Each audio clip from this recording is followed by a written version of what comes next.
Hey everyone, welcome to Cracking the Wealth Code. I'm your host, Allan Draper. So thankful that you're with us today. I'm super excited about this episode because today, as I've been talking about before, we get to meet our guest host who I'm super stoked about. So everybody, please welcome my guest host, Brian Bressler. Brian, welcome to the show, bro. I appreciate it. So this episode is all about the purpose in having a guest host, why I thought you'd make a fantastic fit, and we just want to get to know you a little bit. So before we get into that, the entire purpose for me in wanting to have a guest host, and as you can tell, young dude, got entire professional life in front of him. He's done some really cool stuff already, but I wanted to be able to sit down and have this conversation with my 23-year-old self. And obviously there's some differences. The economy is way different now than when I was 23, but just to have this fresh perspective of somebody that, Brian's already got a degree under his belt, starting to make some waves in the professional world with some different things, but is really on this journey to build wealth.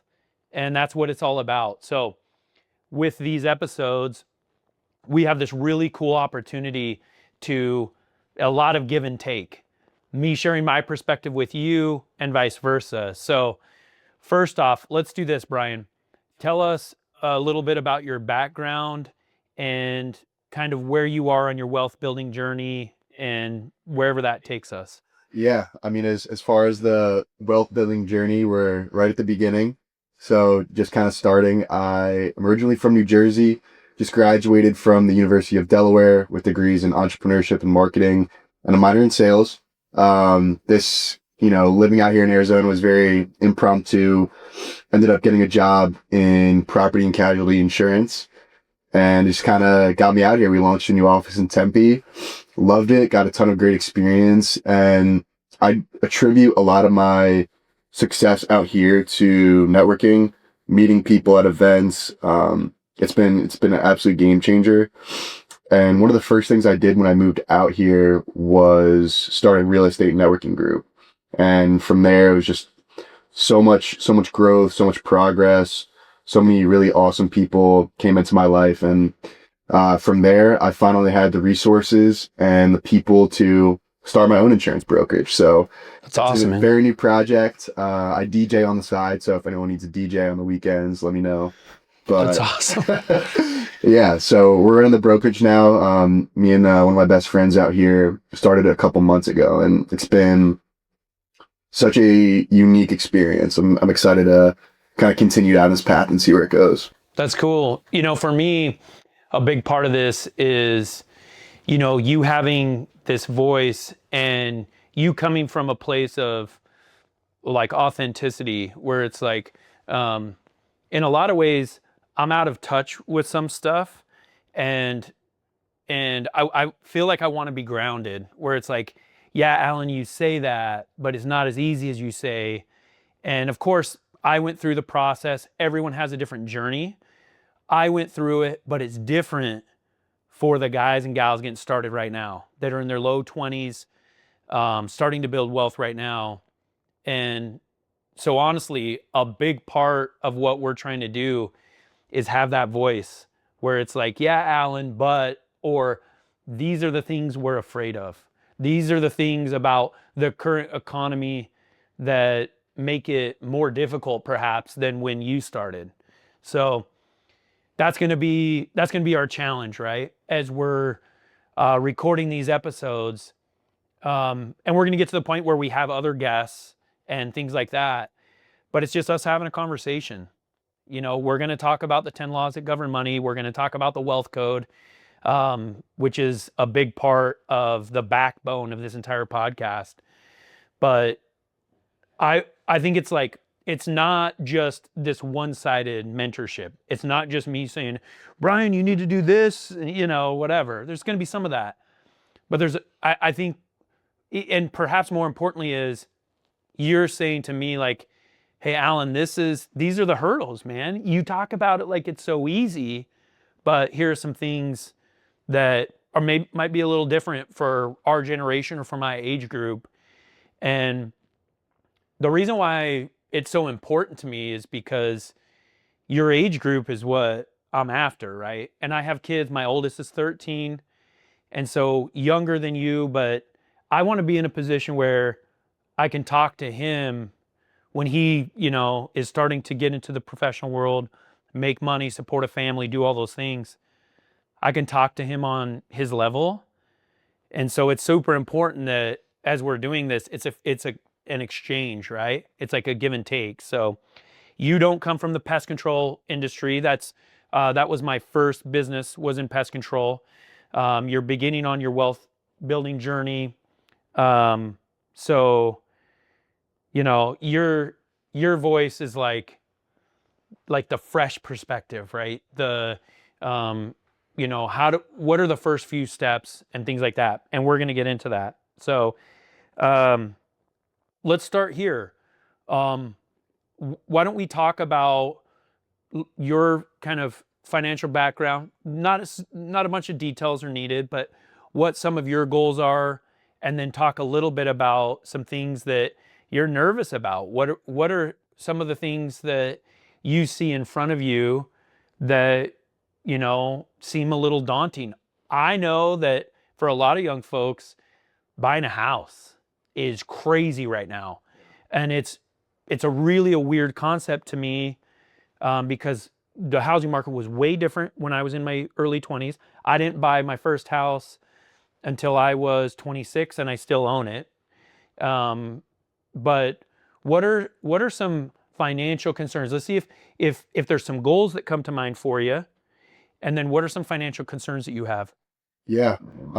As far as goals go, things have been ramping up really quickly in the business, and me and my business partner set a goal. It might be crazy, but we're aiming to both, I don't want to say profit, but make about $1 million by the end of this year. And I think Heck yeah, dude. the trajectory we're on, the service we're working on providing is going to be just a game changer, especially in the life insurance space. So super excited for that. We're going to trust the process. And I guess concerns, I mean, I feel like there's not a lot of financial literacy in my generation. Yeah. I was never taught how to do my taxes. I don't know how to, well, I learned how to start a business, but no one's really taught that. I had to go out and teach myself. And I feel like kids nowadays and young adults are kind of already set on a path. I mean, Yeah. easier to live than ever. You have your phone and chat GBT, and you're not really using your brain as much as people used to. It just, Yeah. it's just a side effect of it.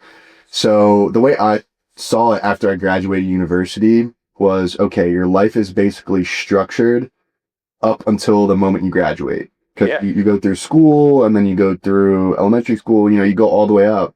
But after that, it's like, wow, what do I do now? And the only reason why I have, any of the financial education I do is because I decided that I need to learn things outside of the school system. And my parents might not tell me everything that I need to know. Not because they don't want me to know, but it's just like, maybe they already understood it when they were my age. So I feel like there's a disconnect there. That would probably be my biggest concern, not only for me, but for my generation. Because not everyone has that go-getter attitude. They don't want to start a business on the side, even though no one asked them to. Yeah. So I think that's like my biggest concern. Personally, um, I'm kind of a nutcase. So even if I'm flat broke, 10 grand in the hole, like I know I'll be fine. Yeah. I don't know if a lot of people have the pain tolerance to do that, but yeah, I'm kind of just, like I said, trusting in the process, Cool. learning from my mistakes, just always getting 1% better every day. And, if I continue to do that, then I don't see why success is too far away. First off, I love the goals, dude. And there's this aspect to goals that it's like you want to shoot for the stars, and you want to have a touch of reality in there. But $1 million a year to some people, that sounds like crazy, right? But you just being able to say that out loud, dude, that it changes so much on this journey to building wealth. The first law that governs money, and I talk about this a lot because it's the law that if you don't get right, nothing else matters. And that is, in order to build wealth, you have to first believe that you're worthy of it. Because we have all these preconceived notions. I grew up and my dad was like, yeah, money doesn't grow on trees and everything that glitters ain't gold. And he'd say it just like that. And I grew up thinking money was evil and all these things. And I can tell by the way you talk about money that there might be some things back there, but a lot of it you've overcome or you don't even have to unlearn. But then you also talked about your generation and how there are a lot of people that don't have that like drive in them. And I honestly think it's because they don't realize all the good that can come from money. I always say that if there's somebody out there that tells you that money is evil, then you know that they haven't given enough of it away. So, excuse me. So that's a really important part of this journey is, and I feel like you've got that in the bag because you're out here saying, yeah, man, we have a goal to make $1 million a year. And just for the record, I didn't make $1 million a year until I was in my 30s. And you're talking about doing this in your 20s. Whether you hit it or not, it's important. That aspect is important. But whether you do or not, just that perspective, dude, is just being able to say that. Like, hey, I'm going to make $1 million a year. It tells me a lot about you, even though there's this generation right now that's like, there's a lot of them that money's evil, corporations are bad. But along this journey, there's tons of room for you to do something that's meaningful. Yeah, dude, that's awesome. I love like huge goals. And there's a difference for me when I have goals versus I have like a vision board. And I like to think several years down the road. But you having that mentality is awesome. And whether you hit it this year or next or whenever, it's going to happen for sure. One of the most effective activities or exercises that I've come across that help us kind of take the lid off of our goals and what we think is possible is to, like, for 30 days or something, start with $1. So day one is $1. If I had $1 in my pocket, this is what I'd do with it. And then double it, right? Day two is if I had $2 in my pocket, this is what I'd do with it. Day three, if I had $4 in my pocket, this is what I'd do with it. And I don't know what the math ends up being on day 30, but it's crazy, the amount of money. And then, because what happens is you, and people don't realize this, but they naturally start to fill in what they're going to do with their money with all these incredible things. Like, I'm starting a company. When you start a business, as you're learning, you're creating opportunity for all these people around you. So, right now, you talked about how one of your fears is you don't have a ton of like structure, right? You have this structure going through high school, and it's kind of true. We get to high school and then it's like, all right, man, see you later. And we're used to, hey, we wake up, we eat breakfast, we go to school, bell rings at this time. From this time to this time, you're in first period all throughout the day, right? If you play sports or something after school, all that's planned out. And now it's like, dude, I'm an adult. Like, I have to figure this out. And something that we talk about in the wealth code is that type of structure. We give that. But are there specifics about it that concern you? Because one thing that I have learned, and I've seen a lot of younger kids, 25 and under, make a lot of money. I have people that I work with or that work for some of my companies that in just a few months, they'll make several $100,000. But that saying, easy come, easy goes, definitely applies. Yeah. And so that's one of my concerns is when people make money really fast and they don't have that structure, is that it's just like, where did that go? Right? I talked to someone else about this and we kind of broke it down like the amount of wealth you have will always fall back down to your habits. And that's why people win the lottery, get super rich, their habits stay down here, and the money goes right back down because they didn't become a millionaire. You have $1 million, but you aren't a millionaire. in Yeah. in nature, in your soul, in your That's so belief good. system.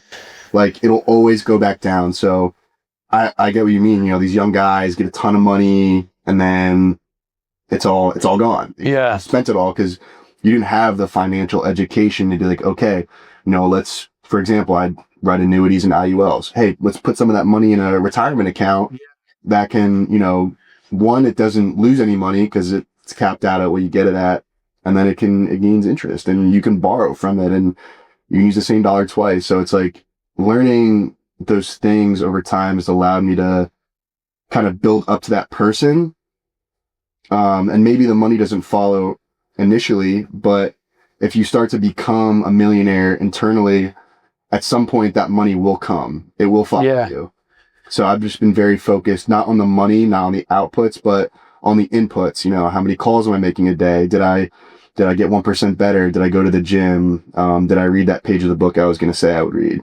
Yeah. Holding yourself accountable to all these habits is really probably just one of the quickest ways to get there. And I think, that mindset shift ever since I moved here has been huge for me.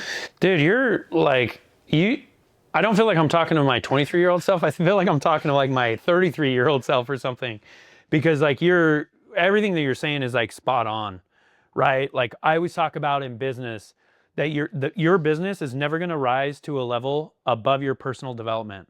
And it's the same with wealth. And dude, I love how you said like they have $1 million, but they're not millionaires. Yeah. Dude, that is gold because and there are people, here's the thing, there's a flip side of that. There are people that don't have $1 million that are millionaires. And it's like, it's cemented, like it's going to happen. Yeah. So as we're wrapping up, a couple of thoughts here. The guys that make a lot of money really fast, a lot of times they're 1099. Number one, we got to get in front of the taxes. That I see that just crushes people. When they're 1099, or they're receiving it in some other form than W-2 that has with the withholding, they have to be, we talked about not having that structure. They have to be the ones that are instituting the structure so that that is getting pulled out every single time they get paid and they forget about it. And then I have two more thoughts. We already talked about the mentality of it. You have to believe that you're worthy of wealth before you ever build it. So you have to believe that you're a millionaire before you become one. Otherwise, you'll lose it. You talked about lottery winners. There's also like professional athletes. How many professional athletes or musicians have we seen just like crumble because they didn't have a system? And so two parts of that system as we wrap up. One, of everything that you make, you have to give away 10% of it. And it's such a crazy thought. And we're going to get into that, I believe, in the next episode. So for the listener, make sure you check out that next episode, because that's going to surprise you when we have thoughts about that idea of how when you give 10% away, it's actually going to grow. And then that second thing that I have is, along with that 10% that you're giving away, you have to create 10% for yourself, and you save that and you never spend it. And investing isn't spending. So you got to have that 10% and put that away. So already we have a little bit of structure that we're adding, right? For people that they're starting to make more money. And the important thing is you start these habits when that 10% is $10, right? Or it's $100 a month, whatever it is. Because when you make $1 million in a year, right? That's, you're putting away tens of thousands of dollars a month. It's a lot harder, especially now you're buying houses and cars. So yeah, man, got to make sure to give 10% away. We're going to get into more of that with the next episode. And then you have to save 10% and never spend it. So, final thoughts, Brian. What do you have, man, on this, our maiden voyage with, this podcast? Yeah, I guess I have more of a question. So you're saying allocate about 10% or 10% for like savings, investing, and you mentioned taxes, the 1099. So as someone who's 1099, how much of each of those deals or paychecks, you can call it, are you saving for taxes? So that's going to depend on your tax bracket. For somebody like you that's getting really large paychecks, That's 30% easy. That's 30% where you just save it, get interest bearing. Honestly, so I do have some W-2s. I have multiple streams of income, but one thing that you can do, I would prefer that everything was 1099. But from some of my businesses, I have to W-2 myself. But I would prefer that it's 1099 because I get to make money on that interest before I have to pay it in taxes. However, once you, this is something a lot of young people don't know. Once you start making a certain amount, the government catches on and they're like, "Oh man, you owe us 500 grand in taxes." They're going to want you to be making estimated tax payments quarterly. So they realize like, "Hey, we want to be making the interest on that or whatever they do with it. We don't want you to benefit from that." And so you will get to that point, but until you do that, be stocking away 30%, and market is gone. Make that 40%, include the 10%, maybe separate accounts, because the 30% or whatever that ends up being, you will end up spending.